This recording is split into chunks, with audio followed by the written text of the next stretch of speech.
दोस्तों स्वागत है वे फिर से आपका हमारे चैनल में और मैं विकास। दोस्तों यहाँ पर आज हम जो क्विक रिवीजन की सीरीज चला रहे थे उसका ये पार्ट 9 होने वाला है। इससे पहले जाकर जरूर देखिएगा सारे वीडियो। तो ये बिल्कुल अपडेटेड है 2022 की करंट अफेयर्स, जिसकी जो चांसेस जिसके ज़्यादा बनते हैं आपके एग्जाम में, वो सारे प्रश्न आपके यहाँ पे लेकर आए हैं। तो चलिए शुरू कर लेते हैं आज का ये। उससे पहले वीडियो को लाइक जरूर कर दें, चैनल को सब्सक्राइब कर लीजिएगा।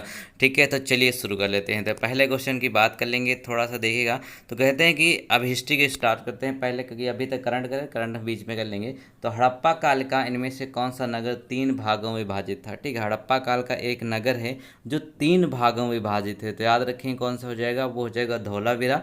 और धौलावीरा स्थित कहाँ पर है? वो है गुजरात में। गुजरात का जो कच्छ जिला है वहाँ पर ये स्थित है। ठीक है, याद रखें गुजरात का जिला ये बेसिकली 3 भागों में विभाजित हुआ करता था, इसीलिए यहाँ पे इसको कोट दाम्बिया के नाम से भी जाना जाता है। क्वेश्चन नंबर अगला देखिए। तो कहते हैं महाभारत का युद्ध कुरुक्षेत्र के मैदान में कितने दिन चला था? अब कुरुक्षेत्र का मैदान जो है वहाँ पर महाभारत का युद्ध हुआ, सभी को पता है कितने दिन हुआ था। ये 18 दिन तक युद्ध चला था। ठीक है, महाभारत का युद्ध जो है वो 18 दिन तक चला था ये।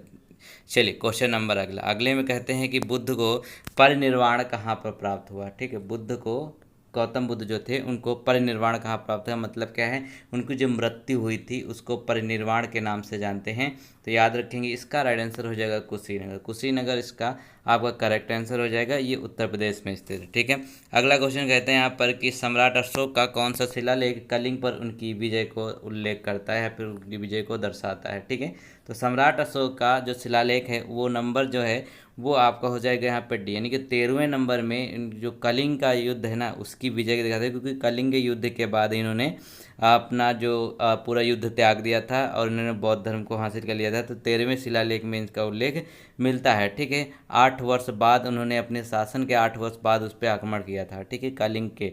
चलिए क्वेश्चन नंबर अगला देखिए। कलिंग कहाँ पे पड़ता था? पहले उड़ीसा में। ठीक है, इस समय का अगर बात करें तो उड़ीसा कलिंग हो जाएगा। क्वेश्चन नंबर अगर 5 देखिए तो आज हम बात करने वाले हैं यूपीडब्ल्यूएससी की वीडियो की एग्ज़ाम तैयारी करने के लिए एक बुक की, जो कि चक्षु प्रकाशन की है। दोस्तों अगर आप इसकी तैयारी कर रहे हैं तो आप ये बुक ले सकते हैं। देखिए यहाँ पर अभी आपका हाल ही में एग्ज़ाम होने वाला है। इसमें आपको क्या है, इसमें आपको 20 प्रैक्टिस सेट मिलेंगे और उसके साथ साथ आपको 2 सॉल्व पेपर मिलेंगे जो 2018 का था। और यहाँ पे 3250 जो है वो टोटल आपको यहाँ पर एमसीक्यू टाइप में क्वेश्चन मिलने वाले। 2022 की एकदम अपडेटेड है, तो आप इसके ले सकते हैं, क्योंकि देखिए इसमें जो आपको मटेरियल दिया हुआ वो बिल्कुल यहाँ पे इसके सिलेबस के अकॉर्डिंग दिया हुआ है। तो जैसे कि इसका पहला प्रैक्टिस सेट है, तो आप देख सकते हैं यहाँ पर अगर हिंदी के सेक्शन की बात कर लेते हैं तो इसमें आपको सब कुछ दिया हुआ है। पूरा प्रैक्टिस सेट आप लगाएंगे, इससे आपकी टाइमिंग और एक्यूरेसी दोनों आपकी अच्छी हो जाएगी। और सबसे लास्ट में आपको यहाँ पर बिल्कुल डिटेल में इसका सॉल्यूशन भी दिया हुआ है, जो आपकी एग्ज़ाम की तैयारी के लिए बहुत ही शानदार है। तो इसको आप डिस्क्रिप्शन में लिंक है वहाँ से ले सकते हैं, वरना किसी नज़दीकी बुक स्टॉल से आप इसको ले सकते हैं। जयचंद के विश्वासघात के कारण पृथ्वीराज चौहान पराजित हुआ था। कालांतर में जयचंद्र कहाँ और कब मारा गया? ठीक है, अब देखिए 2 युद्ध हुआ करते थे। एक तराइन का युद्ध 1191 में, दूसरा हुआ था तराइन का युद्ध 1192। 1192 में पृथ्वीराज चौहान हार गए थे और 1191 वाला जो हुआ था उसमें मोहम्मद गौरी से पृथ्वीराज चौहान जीत गए थे। लेकिन जो राजा जयचंद थे इन्होंने मदद करी थी गौरी की, उसी वजह से यहाँ पे पृथ्वीराज चौहान हार गए थे 1192 के युद्ध में। अब इनकी जो मृत्यु हुई वह कहाँ पर हुई थी? ठीक, तो 5 का राइट आंसर क्या हो जाएगा?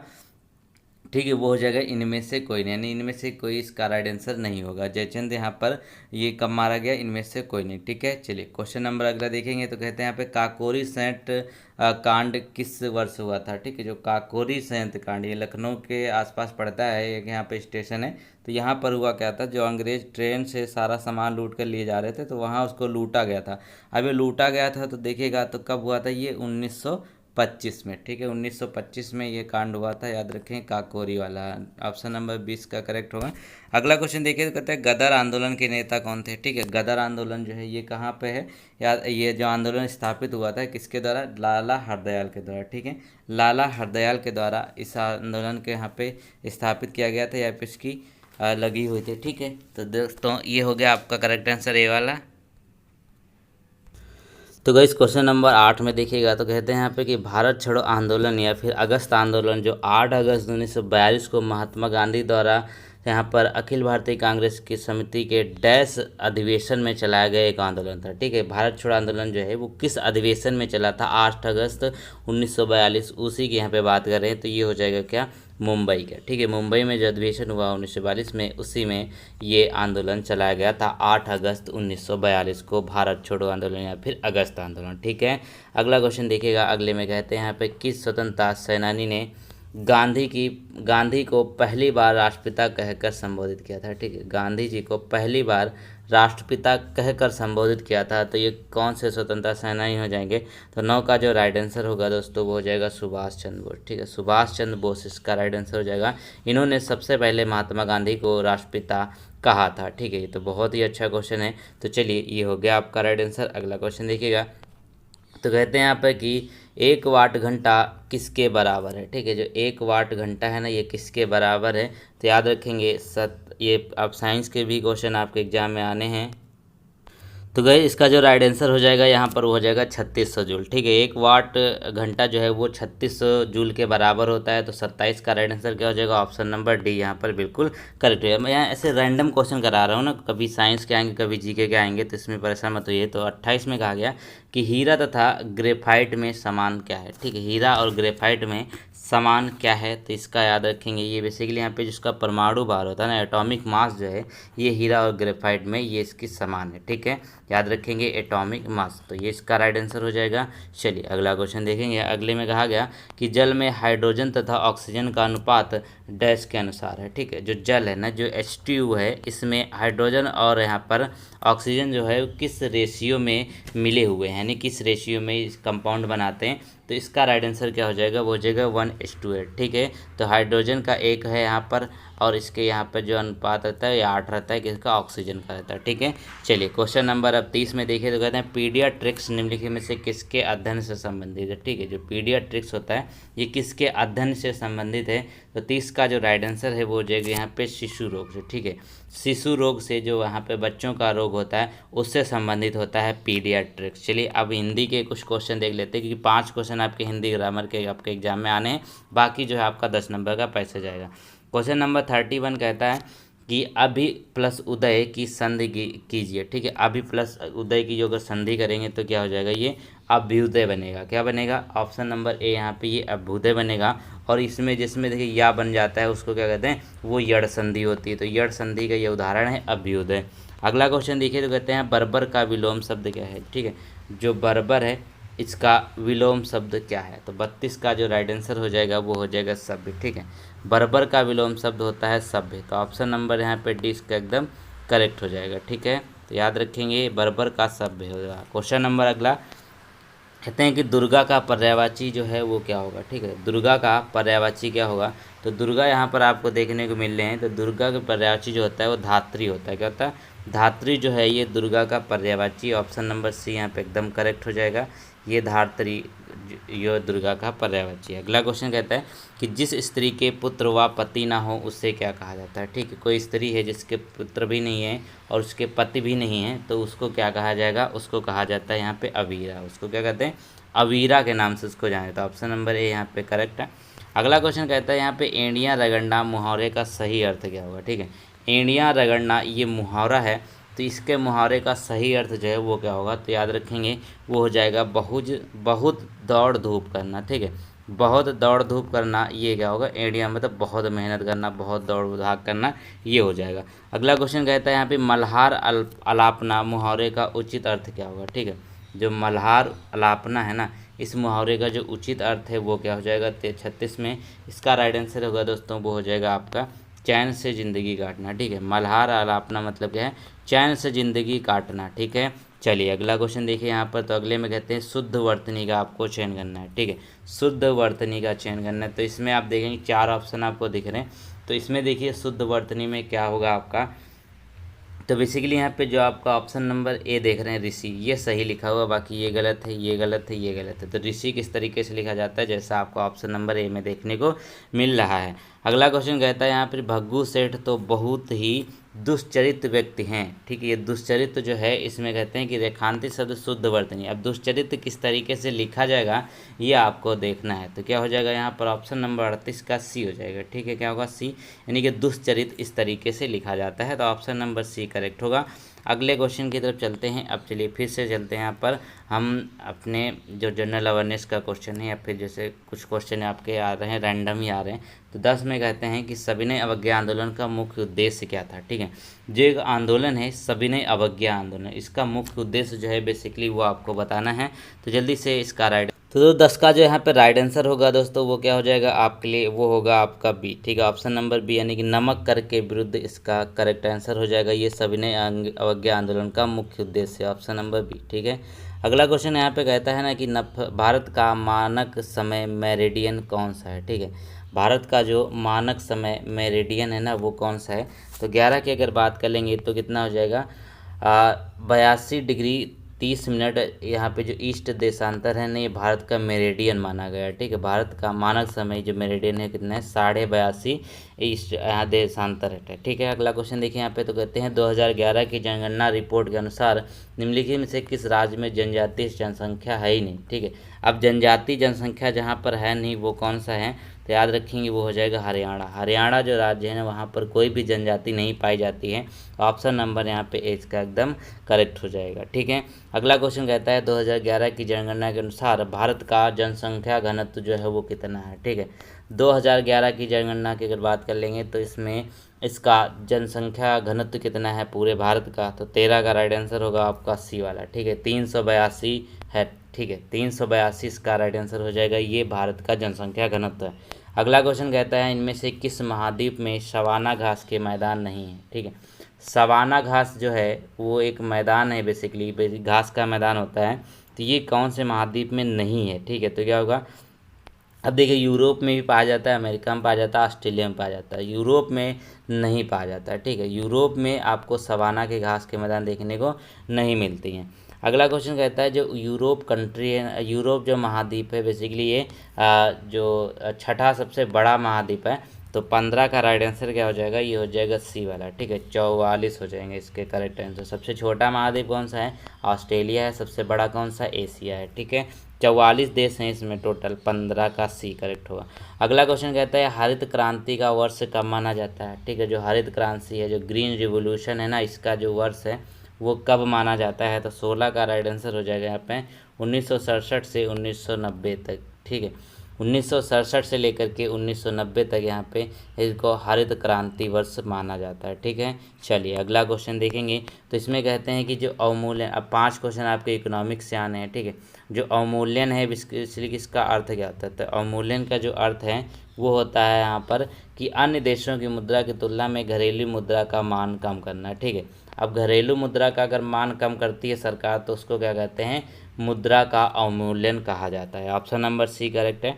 अगला क्वेश्चन यहाँ पे देखिए। तो कहते हैं यहाँ पर कि नाबार्ड की स्थापना किस वर्ष। तो क्वेश्चन बार बार घूम के आते ही हैं, या आते भी रहते हैं आपके एग्जाम में। ठीक है, तो क्या हो जाएगा आपका 18 का। नाबार्ड जो है वो आपका 1982 में हुआ था। ठीक है, 1982 का करेक्ट हो जाएगा। अगला क्वेश्चन कहते हैं यहाँ पर कि भारत में आय कर को कहा जाता है। ठीक है, जो भारत में जो आय कर है, जो इनकम टैक्स है ना, इनकम टैक्स, इसको क्या कहा जाता है। तो ये होता है कौन सा, एक तो ये प्रत्यक्ष होता है और प्रगामी होता है। ठीक है, बी करेक्ट होगा, यानी कि आपका आयकर जो है ये प्रत्यक्ष होता है और प्रगामी होता है। तो ये भारत में इनकम टैक्स को इसका नाम दिया गया। अगला क्वेश्चन यहाँ पे कहते हैं कि घाटे की वित्त व्यवस्था का अर्थव्यवस्था पर क्या प्रभाव पड़ता है। ठीक, घाटे की वित्त व्यवस्था का अर्थव्यवस्था पर क्या प्रभाव पड़ता है। तो 20 का जो करेक्ट आंसर हो जाएगा ये हो जाएगा यहाँ पे मुद्रास्फीति। ठीक है, मुद्रास्फीति यहाँ पे एकदम करेक्ट हो जाएगा, ऑप्शन नंबर ए। तो घाटे की व्यवस्था का अर्थव्यवस्था पर प्रभाव पड़ता है। क्वेश्चन नंबर अब यहाँ पे देखिए किस, तो कहता है संविधान सभा के पहले अध्यक्ष कौन थे। अब जो संविधान सभा है ना इसके सबसे पहले अध्यक्ष कौन थे। तो 21 का जो करेक्ट आंसर हो जाएगा वो हो जाएगा यहाँ पे डॉक्टर सच्चिदानंद सिन्हा। ठीक है, डॉक्टर सच्चिदानंद सिन्हा जो हैं ये संविधान सभा के पहले अध्यक्ष थे। ठीक है, याद रखेंगे क्योंकि ये अस्थाई अध्यक्ष बनाए गए ना, पहले अस्थाई थे ये। उसके बाद यहाँ पे 2 दिन के बाद ही राजेंद्र प्रसाद को स्थायी सदस्य बना दिया गया था। ठीक है, चलिए क्वेश्चन नंबर अगला देखिए, तो कहते हैं यहाँ पर कि राष्ट्रपति द्वारा राज्यसभा में कितने सदस्यों को नामित किया जाता है। राष्ट्रपति जो है वो अपनी तरफ से कुछ सदस्यों को नामित करता है, ठीक है।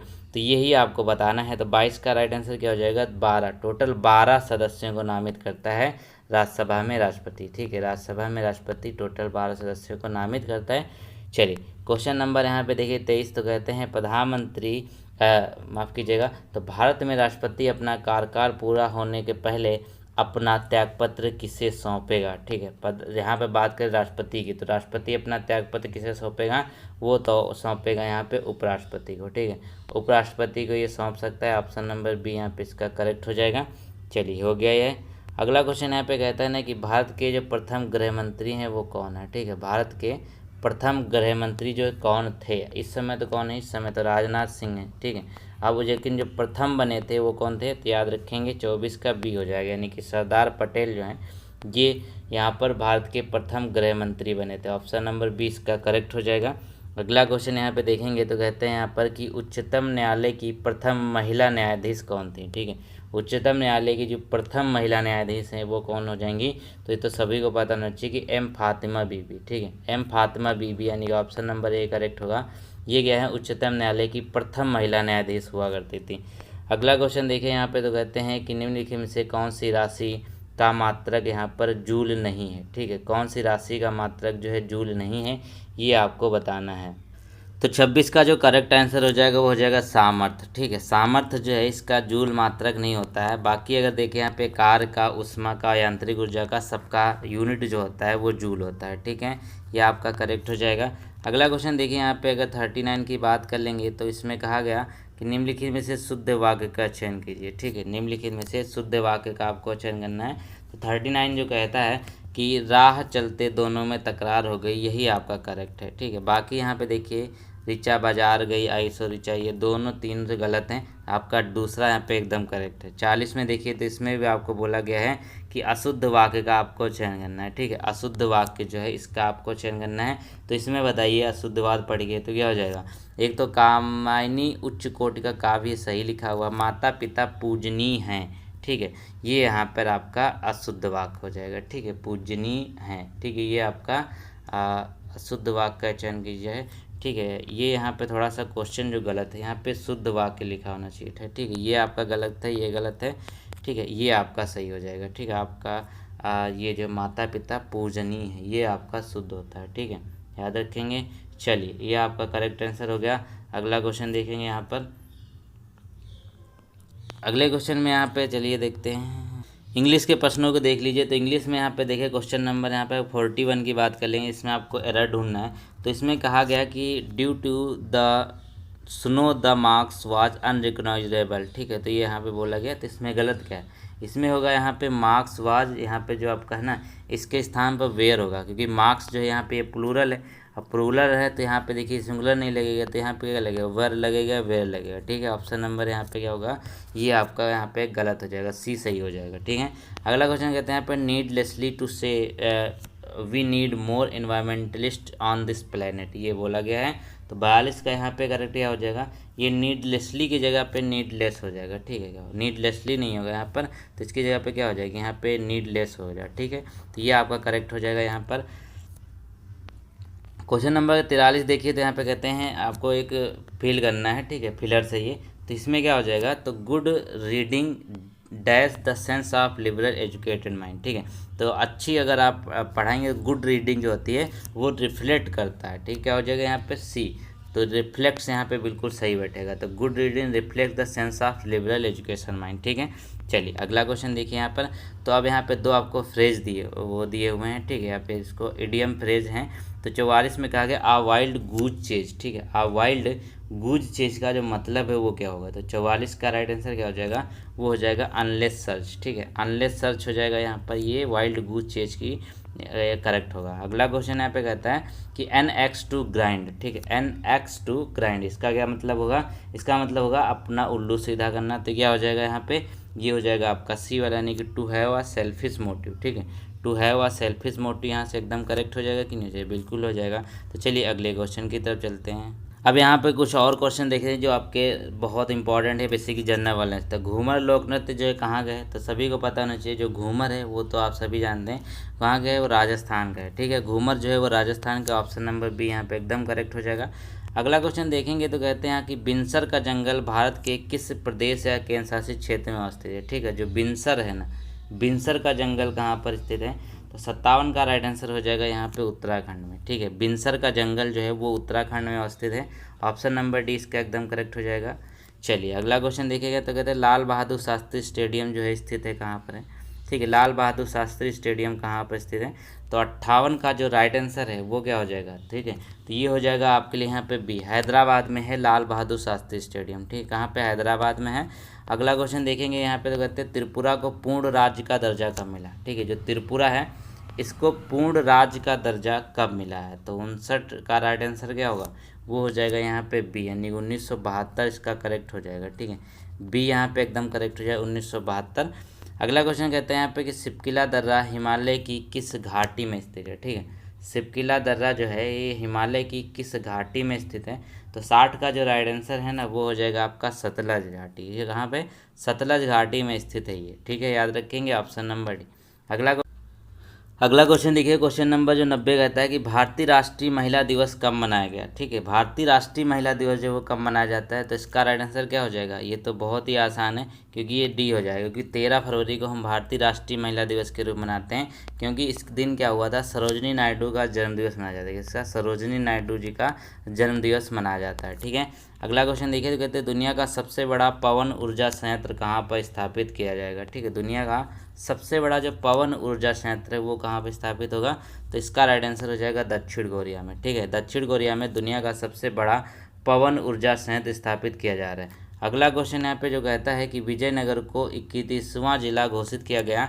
ठीक है, ये यहाँ पर कहाँ पर है। ठीक है, ये करंट अफेयर के क्वेश्चन नहीं कुछ, तो यहाँ पर देखिए तो क्या होगा आपका, ये हो जाएगा कर्नाटक। कर्नाटक का एक विजयनगर है, तो ये आपका 31वां जिला घोषित किया गया कर्नाटक का। ठीक है, 31वां जिला है। अगला क्वेश्चन यहाँ पे कहते हैं कि world wild life photographer of the year 2021 का पुरस्कार किसने जीता। ठीक है, वर्ल्ड वाइल्ड लाइफ फोटोग्राफर 2021 का पुरस्कार जीता है किसने, ये आपका रॉबर्ट इरविन ने जीता है। ठीक है, अगला क्वेश्चन देखिए तो कहते हैं विश्व का सबसे पुराने जीवाश्म की खोज की गई है। ठीक है, विश्व का जो सबसे पुराना जीवाश्म है खोज करी गई कहाँ पर, तो इसका राइट आंसर क्या हो जाएगा, ये हो जाएगा आपका मध्य प्रदेश में। ठीक है, यानी कि विश्व के जो सबसे पुराना जीवाश्म है वो मध्य प्रदेश में खोजा गया, ऑप्शन नंबर 20 का एकदम करेक्ट है। अगला क्वेश्चन कहता है ई कैबिनेट लागू करने वाला पहला राज्य कौन सा हो जाएगा भारत का, तो ई कैबिनेट लागू करने वाला जो पहला राज्य है ना वो कौन सा है, वो हो जाएगा हिमाचल प्रदेश। ठीक है, हिमाचल प्रदेश जो है ई कैबिनेट लागू करने वाला पहला राज्य बन गया है। ठीक है, याद रखेंगे। अगला क्वेश्चन है, अगले में कहा गया कि ऑक्सफोर्ड 2022 का Oxford Hindi word the year कौन सा चुना गया, Hindi word of the year जो चुना गया है वो कौन सा हो जाएगा, आत्मनिर्भरता। ठीक है, आत्मनिर्भरता ये आपका वर्ड है जो चुना गया था। अगला क्वेश्चन है राष्ट्रीय पर्यटन दिवस कब मनाया जाता है, तो राष्ट्रीय पर्यटन दिवस जो है वो कब मनाया जाता है, वो मनाया जाता है 25 जनवरी को। ठीक है, 25 जनवरी को राष्ट्रीय पर्यटन दिवस मनाते हैं। अगला क्वेश्चन कहता है कि जनवरी 2021 में गणतंत्र दिवस मनाया गया। ठीक है, गणतंत्र दिवस जब मनाया गया जनवरी 2021 में, वो कब मनाया गया, वो मनाया गया यहाँ पे 72वां वाला। ठीक है, 72वां था 2021 वाला। ठीक है, और 22वां वाला कितना है, वो 73वां हो जाएगा। चलिए अगला क्वेश्चन देखिए, यहाँ पे कहते हैं सृष्टि गोस्वामी को बालिका दिवस पर एक दिन का किस राज्य की मुख्यमंत्री बनाया गया। ठीक है, ये एक राज्य की मुख्यमंत्री बनी थी, तो ये उत्तराखंड की बनी सृष्टि गोस्वामी, एक दिन की मुख्यमंत्री बनाए गए थे। अगला क्वेश्चन कहता है 100वें की खेलो India Zanskar winter sport and youth festival 2021 का शुभारंभ कहाँ किया गया, तो 100 का राइट आंसर क्या हो जाएगा, बी हो जाएगा, लद्दाख में किया गया। ठीक है, तो उम्मीद है आपको वीडियो पसंद आई, मिलते हैं वीडियो, तब तक के लिए थैंक यू सो मच।